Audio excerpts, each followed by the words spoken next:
आज का हमारा विषय है पूर्णांकों पर घटाने के प्रगुण यानी नियम। इसके अंतर्गत हम सीखेंगे समवर्ग प्रगुण यानी क्लोजर प्रॉपर्टी, क्रम विनिमय प्रगुण यानी कि कॉम्यूटेटिव प्रॉपर्टी, घटाने का साहचर्य प्रगुण यानी एसोसिएटिव प्रॉपर्टी और तत्समक अवयव यानी कि सब्ट्रैक्शन आइडेंटिटी। चलिए सभी को बारी बारी से समझते हैं। सबसे पहले हम देखते हैं पूर्णांक। पूर्णांक के अंतर्गत माइनस वाली सभी संख्याएं और प्लस वाली सभी संख्याएं और जीरो, ये सभी मिलकर पूर्णांक बनाते हैं।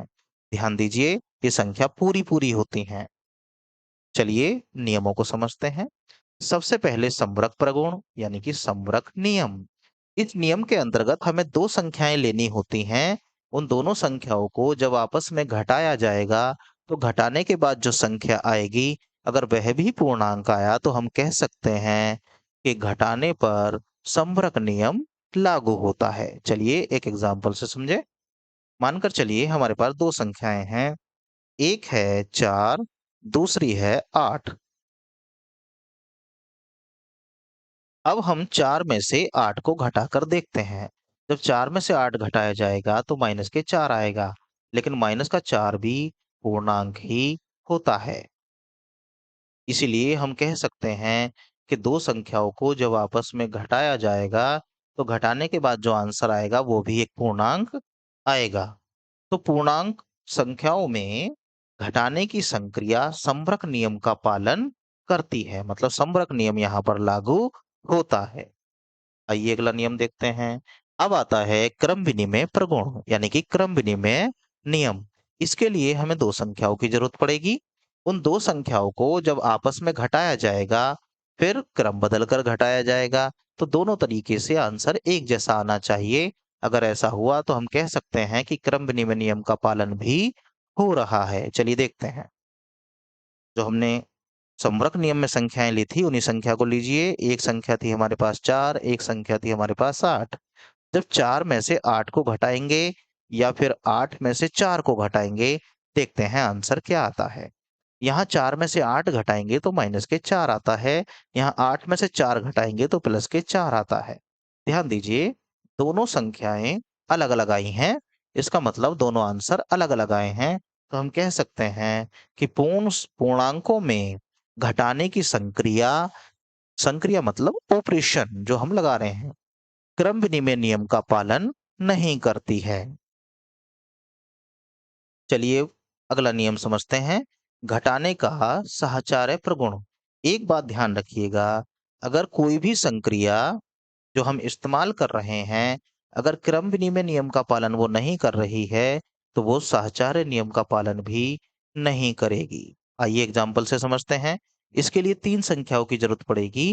पहले पहली दो संख्या को आपस में घटाएंगे, उसके बाद उसमें से तीसरी संख्या। ऐसे ही पहले पहली संख्या को ऐसी रखेंगे, बाकी पीछे वाली दो संख्याओं को आपस में घटाएंगे। चलिए तीन संख्या हम यहाँ ले लेते हैं। पहली संख्या हम लेते हैं, पहली संख्या हम यहाँ लेंगे, मानकर चलिए छोटी छोटी ले लेते हैं, 2 3 4, ये तीन संख्या हमने ली। इसकी लेफ्ट हैंड साइड को सरल करेंगे। लेफ्ट हैंड साइड में है 2 माइनस के 3 ब्रैकेट बंद, फिर है माइनस के 4।